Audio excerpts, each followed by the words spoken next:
নেকি নাকি টাকা পয়সার মতো হাসরের সম্পদ, হাফেজ ইমাম সেই নেকি নিয়ে পাবে নাকি জান্নাত। এগুলোই হলো ভুল শিক্ষার ফসল। বানোয়াট কথাও বলে। জুম্মার বয়ানে চোখ বুজে শুনলাম প্রতিবাদের পরিবেশ নেই বলে। মুসল্লিরা কোরআন জানে না বলে ইমামকে বাহবা দেয়।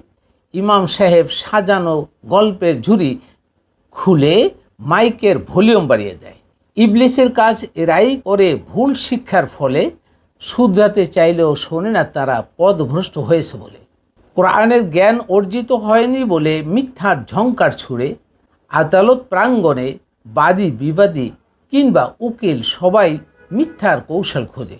জজ সাহেব কি রায় দিবে? কোরআনের দৃষ্টান্ত নেই। পরিশেষে নমুনা খুঁজে মিথ্যার ঝুলি বই। এভাবেই ইবলিস গ্রাস করেছে সকল সেক্টরে, কুমন্ত্রণা দিয়ে মানবকে প্রতারিত করে কোরআনের জ্ঞানের বিরুদ্ধে।